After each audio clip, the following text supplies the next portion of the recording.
So much for destiny. For now, you all belong to me. My X-Men! Welcome back, everyone. It's Charlie. This will be my full X-Men 97 Season 2, Episode 9 video. There are a whole bunch of Easter eggs, references to the comics, and because it is the last episode of the season, there were a lot of WTF moments and teasers for Season 3. What a coincidence we're watching a big X-Men finale just as Marvel in real life is about to announce their new live-action X-Men reboot movie cast this weekend. The episode title is Survival of the Fittest, which is a reference to Apocalypse's motto. Technically, in the context of the series here, it's Eson the Searcher's celestial motto that Apocalypse just takes on after he tells him that's his new mission. I'm giving you all this power. Your new mantra is going to be Survival of the Fittest. You need to wipe the planet to make everybody stronger. And he definitely tried.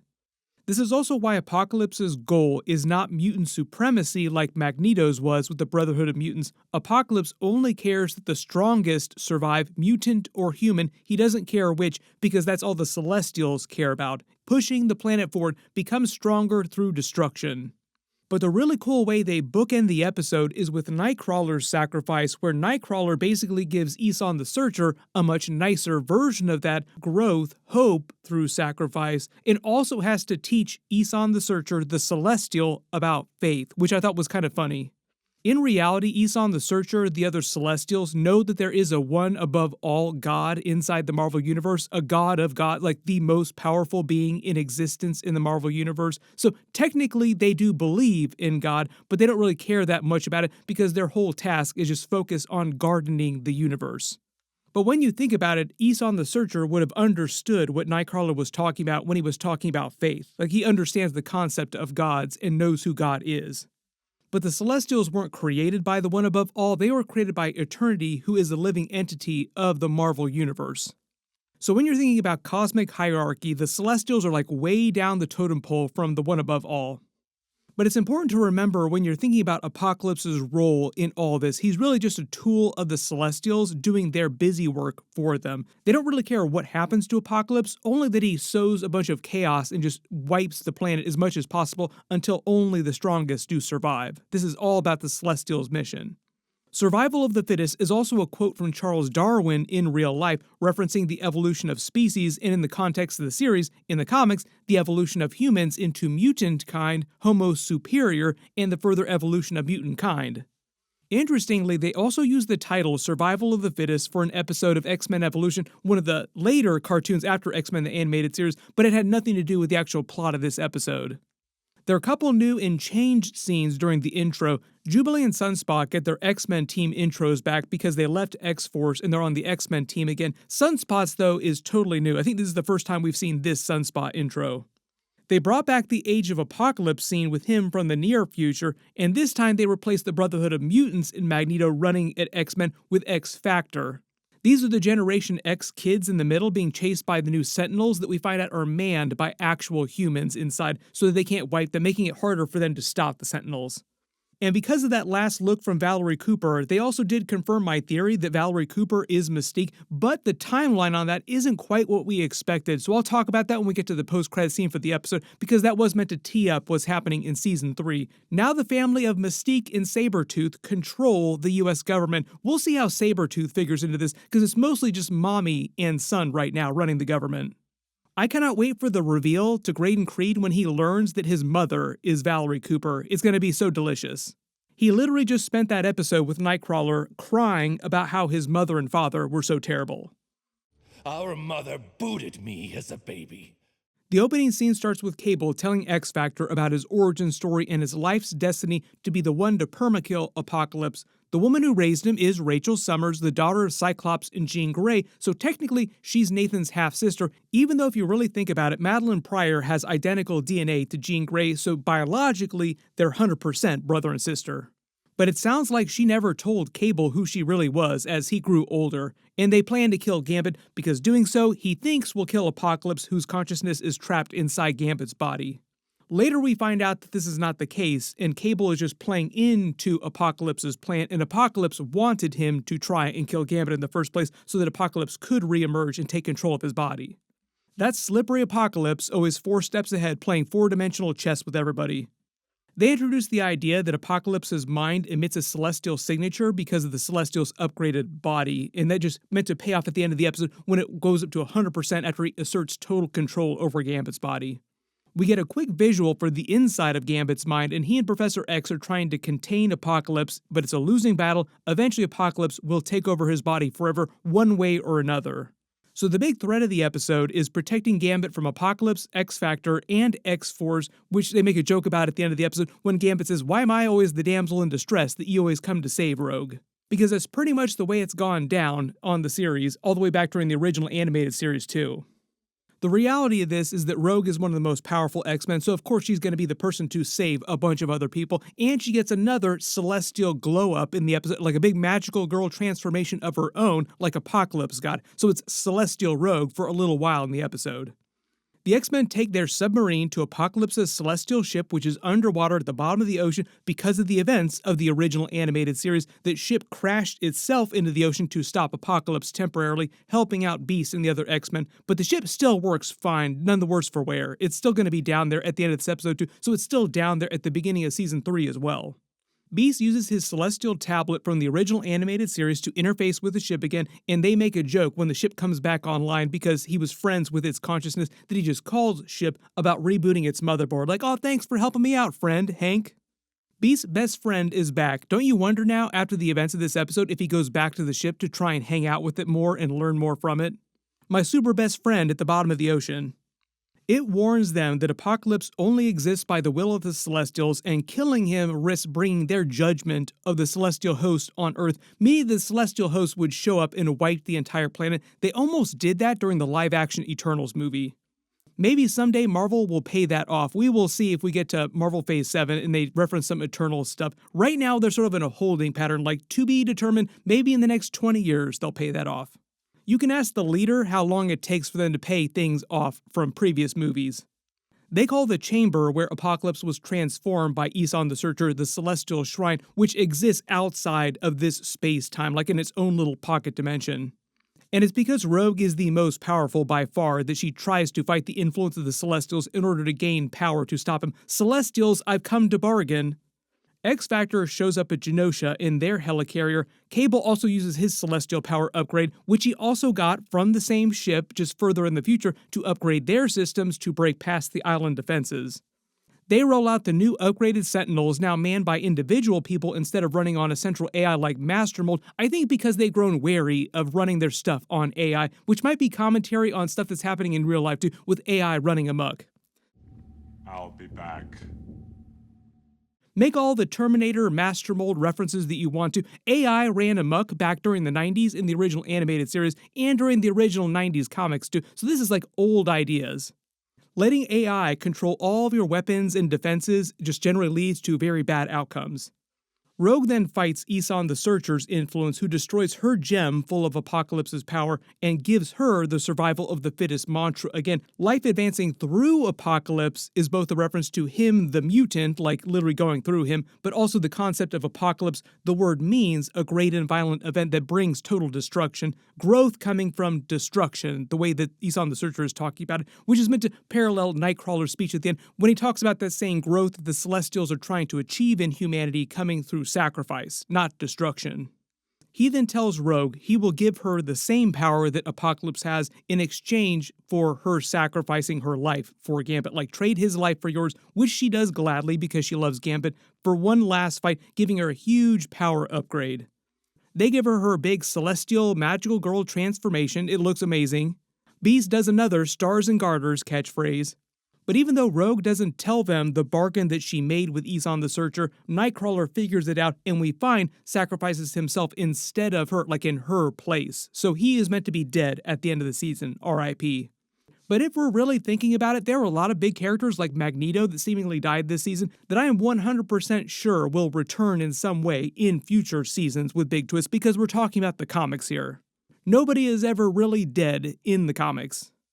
Back at Genosha, they use this first big attack to show off X-Factor's and X-Force's powers and abilities, and because the Sentinels have human pilots, they can't wipe them as easily trying to avoid killing people, because it would cause way more problems for them, and now, to boot, Graydon Creed has just won the new presidential election on an anti-mutant platform, so things are going to get real bad for mutants next season. Graydon Creed going to use any excuse to try and lock up or kill all mutants possible. We get a really cool moment from Cable using his biggest gun to make his biggest blast through all the floors of the building, and using the blast to slow his fall is also meant to be a callback to his father, Cyclops, doing the same thing with his optical blasts in his superhero landing in Season 1, Episode 1. Like father, like son, Papa bless.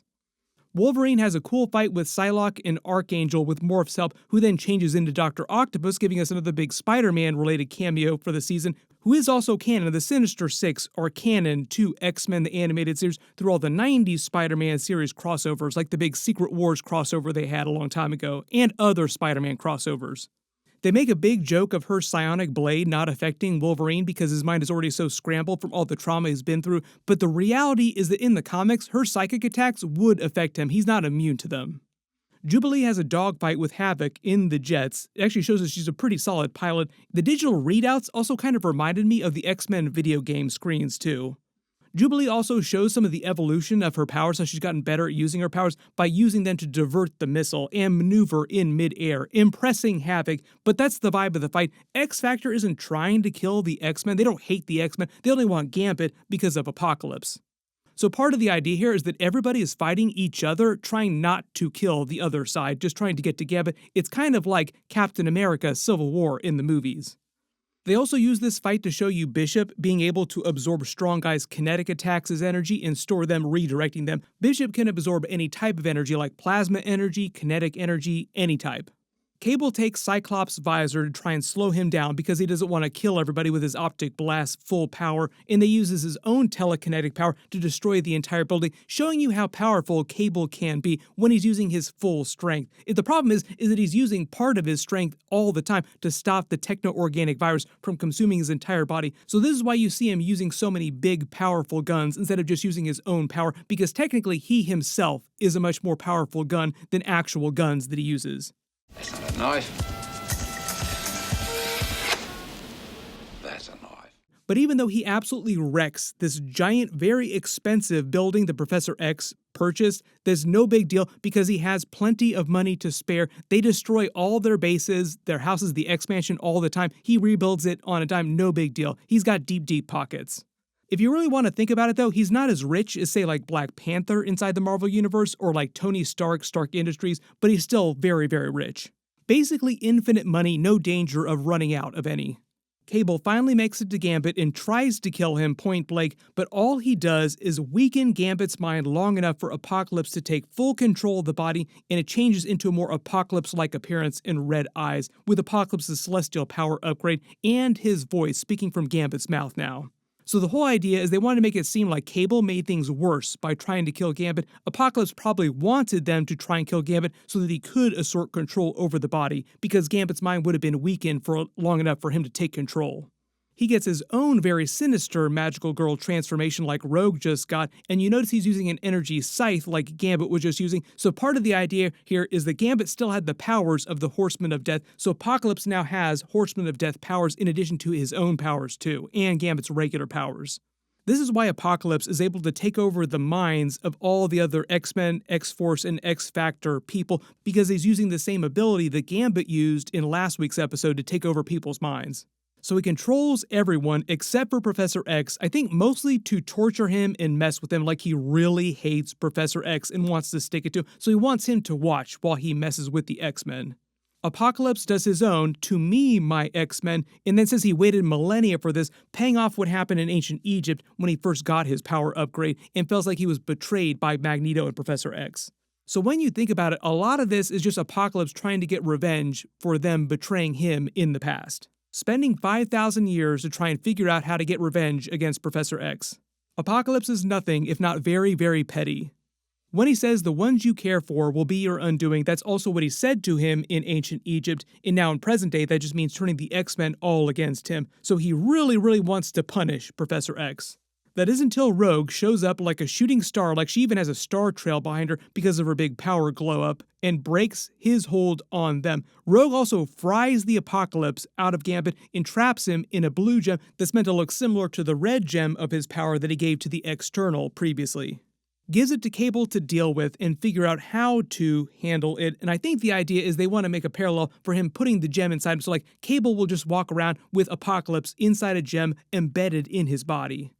The other thing this accomplishes is that it prevents the Celestials from judging the Earth, the Celestial host from coming to wipe the planet, because Apocalypse is not dead, so they can't be pissed off at all the X-Men.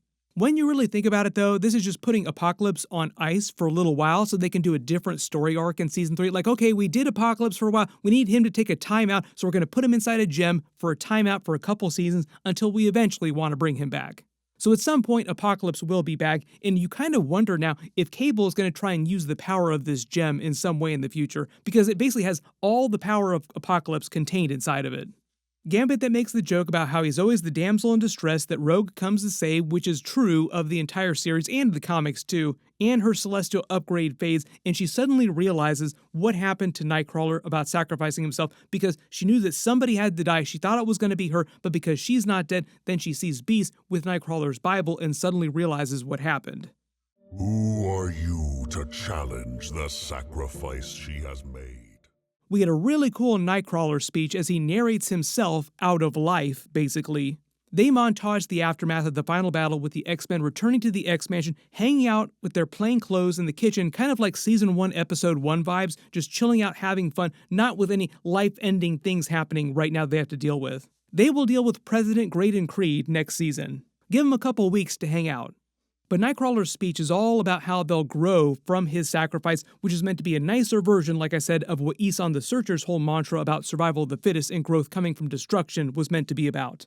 Jubilee teaches some of the Generation X mutants, Professor X gives a lecture to some of the others on the grounds, including Quentin Quire, showing how smart he is, and they pay off the Polaris and Bishop relationship too, with them finally seeming like they're going on dates. Colossus paints a new picture of himself with Magic in their plain clothes just having fun together as brother and sister. We'll see if they ever bring Magic back in the future too. There are a lot of theories about other characters we'll get into in a second too, coming back or showing up in future seasons as other villains. So for the most part, the people that seem like they're dead right now are probably just dead for a little while longer. Dead till the writers want to use the characters again. Rogue then finds a picture of her and Nightcrawler in his Bible because they were brother and sister through Mystique, which is also meant to flow with the whole post-credit scene of Mystique showing up and Graydon Creed also being their brother. It is a family affair. She and Gambit are together again in their arms and wearing the same t-shirt that he had on in Season 1, Episode 1. In Nightcrawler teaches Eson the Searcher all about faith, like I said. I already kind of explained this earlier in the video. The idea that Eson the Searcher knows who the one above all is and understands there is a god like a higher being. So even though he probably is a little chagrined with Nightcrawler, this person giving him a schooling, giving a Celestial a schooling, he does understand what he's talking about when he talks about faith. Now you kind of wonder, backup question, have the Celestials ever prayed to God or the one above all? My early assumption is probably not. They have a very somber song playing out the end credits in the traditional end credits, but there is a post-credit scene because it's the final episode of the season, teasing Season 3 and confirming one of my big theories about Mystique becoming Valerie Cooper. But based on the way this scene goes down, you kind of wonder when Mystique started to pretend to be Valerie Cooper, if it happened in this scene after the events of Season 2, or if she was doing it before this. And at some episodes previously, we were seeing Mystique pretending to be Valerie Cooper, but for the most part, Valerie Cooper was meant to be alive, at least up to the events of this post-credit scene. We see Mystique pretending to be Valerie Cooper in her outfit, in her desk in Washington, D.C., going through the files on mutants after the presidential election recently. President Kelly has lost to Graydon Creed, running on his anti-mutant agenda, as we saw previously this season, so the government is about to get way more anti-mutant in Season 3. All of her files just seem like they're about mutants that the government views as dangerous. She looks at her own file, like the irony here is that she's the person in the file that she's looking at. On her dossier, these other mutants are the Brotherhood of Mutants, her known cohorts. Randall C. is Randall Carpenter, the voice actress for Mystique during the first 2 seasons of the original animated series. Rebecca R. is for Rebecca Romaine, who played live-action Mystique in the classic X-Men movies, also coming back in Avengers Doomsday. Jennifer L is for Jennifer Lawrence, who was the first-class heir of Mystique. So they did the same type of reference for Magneto with his dossier, where all the actors who played him in animation and live action were known aliases. The real Valerie Cooper returns to her office surprised to find Mystique, who then takes her place. Does she kill her? She double taps her, so they really want you to think that Valerie Cooper is dead, and Mystique is just going to permanently replace her. But now heading into Season 3, Mystique controls X-Factor, a bunch of governmental power assets in the Sentinels, and will have Graydon Creed's ear, the president, which is ironic because Graydon Creed is her biological son, making this even more of a family affair. Their family now controls the US government, basically. Maybe at some point this season they'll also invoke Sabretooth because Graydon Creed spent so much time crying about his two parents this season.